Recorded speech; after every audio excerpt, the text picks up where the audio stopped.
जय श्रीराम. मंडळी, आपण एक अशी फक्त कल्पना करूया की पृथ्वीसारखे अगणित ग्रह या ब्रह्मांडामध्ये आहेत. हे खरंच आहे. मग तशा अगणित ग्रहांपैकी एखाद्या ग्रहावर, एका दुसऱ्या ग्रहावर जर वस्ती असेल, मनुष्य वस्ती असेल, सजीव सृष्टी असेल तिथे, आणि मनुष्य तिथे असेल, तर तो मनुष्य आपल्या पृथ्वी ग्रहाविषयी काय बोलत असेल, नक्की काय विचार करत असेल? की तो हाच विचार करणार आहे की त्या पृथ्वीसारख्या एका बघा छोट्याशा ग्रहावर किती भांडणं सुरू आहे, किती देशादेशामध्ये देशातील हद्दी पाडलेल्या आहेत, आणि त्या हद्दीवरून त्यांची किती भांडणं आहेत, एकमेकावर कुरघोड्या करत आहेत. म्हणजे पृथ्वीवर देखील मनुष्य हा आनंदाने सुखासमान राहत नाही आहे, अशी त्या ग्रहावर चर्चा होणार आहे. तिथं विविध देश आहेत, त्यांनी त्यांच्या प्रत्येकाच्या हद्दी ठरलेल्या आहेत. त्या हद्दींवरही, त्यांच्या रेषांवरही त्यांच्यात मतभेद असतात. त्यानंतर त्याच्यातली युद्ध करतात, आपापसात लढतात. आणि एवढं करून त्या देशात जे देश त्यांनी, देशाच्या सीमा आहे, देशाचे जे देश आहेत, त्या देशांतर्गत देखील लोक सुखाने राहत नाही आहेत. तिथेही गटतट आहे, तिथेही अनेक पक्ष आहेत, तिथेही समाज विभागला गेलेला आहे. तो अनेक गटात, अनेक पक्षामध्ये विभागला गेलेला आहे, अनेक जातीमध्ये विभागला गेलेला आहे. तिथे माणसात एवढे भेद आहेत, उच्चनीचे भेद आहेत, उच्चनीचे भाव आहे, लहान मोठेपणा आहे. असं चर्चा ही नक्की एखाद्या ग्रहावर जर मनुष्य वस्ती असेल तर नक्की असणार, नक्की होऊ शकते. की ह्याचं कारण का? उदाहरणार्थ मंगळसारखा ग्रह आहे, तर त्या मंगळसारख्या ग्रहावरून मंगळ आहे, बुध आहे, शुक्र आहे, समजा नेपच्यून आहे, अशा अनेक ग्रह आहेत. या ग्रहावरून पृथ्वी केवढीशी दिसते आपल्याला? तर कणभर दिसते, मोहरीच्या दाण्यावर दिसते. आणि त्याच्यापेक्षा दूर गेला आपल्या सूर्यमालेच्या बाहेर तर काही दिसतच नाही. समजा तो भाग वेगळा झाला. पण तो आपण समजू आपले जे सूर्यमालेतले ग्रह आहेत त्यापैकी जर एका ग्रहावरून जरी पृथ्वी बघितली तर ती फार छोटी दिसते. मग ते असंच म्हणा, समजा तिथे मनुष्यवस्ती आहे असं गृहीत धरूया आपण, अशी कल्पना करूया आपण. तर ते हेच म्हणणार आहेत की बघा त्या पृथ्वी छोट्याशा ग्रहावर काय भांडणं आहेत चाललेली, काय तिथे सुखासमान तर राहत नाही आहेत लोक. तर आपापले देश त्यांनी वाटून घेतलेले आहे, जागा, सगळं क्षेत्र. तर त्या क्षेत्रामध्ये लोक आहेत ते पण आनंदाने राहत नाही आहेत. त्यानंतर देशामध्ये राज्यामध्ये जिल्ह्यामध्ये गावं, तालुक्यामध्येही गावं आहेत, त्या गावातही लोक राहत नाही आहेत. असंच चर्चा सुरू असणार आहे.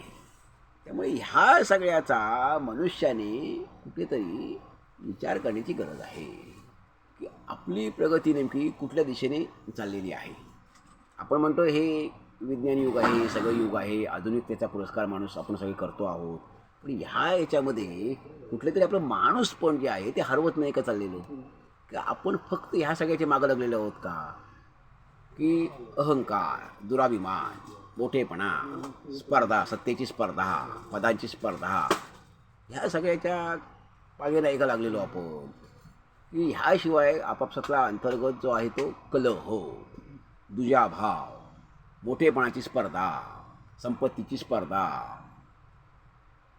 ही सगळे कुठेतरी थांबलं पाहिजे, थांबायला पाहिजे. पण हे माणसाला कळणार कधी की या विश्वापुढे आपण आहोत कोण? आहोत तरी काय? काही नाही आहोत. या अखंड विश्वापुढे, ब्रह्मांडापुढे आपण काही नाही आहोत. यातल्या समुद्रातलं एक थेंब बसत तेवढी पृथ्वी नाही आहे, तेवढी अखंड विश्वापुढे, ब्रह्मांडापुढे, अवकाशापुढे पृथ्वी नाही आहे. तर असं असूनही आपल्या पृथ्वीवरच्या माणसांमध्ये एवढे भेद, एवढे देश आहेत, 195-200 देश आहेत, छोटे मोठे सगळे धरले तर त्यांच्यामध्ये मतभेद आहेत, देशांमध्ये भांडणं जे आहेतच.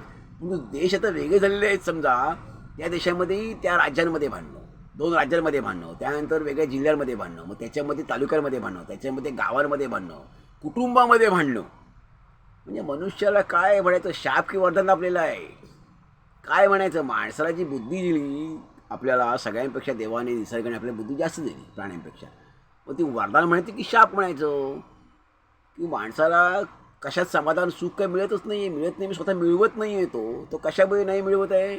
अतिरिक्त हाव, अतिरिक्त लोभ, अतिरिक्त महत्त्वाकांक्षा, अहंकार, दुराभिमान, दुराग्रह, सत्तेचा लोभ, सत्तेचा मोह, ह्या सगळ्या गोष्टी आहेत. जे मद, मोह, मत्सर, ह्या सगळ्या गोष्टी आहेत. तर मनुष्याने ह्यावर नक्की विचार करायला नको का? म्हणजे आपल्याला काय वाटतं की खरंच पृथ्वीसारखे एखाद्या ग्रहावर वस्ती असेल आणि अशी कल्पना आपण करूया की तिथे काय चर्चा सुरू असेल की आपल्या ग्रहासंबंधी, की ते सुखासंबंधी लोक राहत आहेत का, तर नाही आहेत. म्हणजे ही नक्की गोष्ट आपल्या माणसासाठी विचार करण्यासारखी नाही आहे का?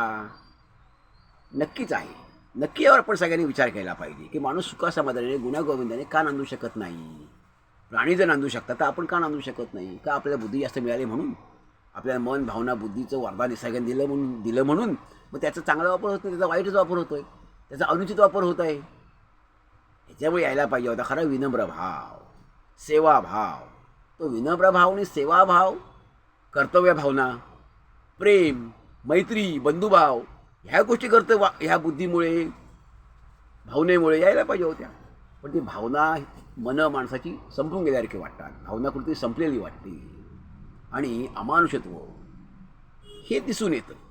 त्यामुळे हे कुठेतरी थांबलं पाहिजे. म्हणजे आपल्याला काय वाटतं, आपण जरूर पाहिजे द्यावा. धन्यवाद. जय हिंद.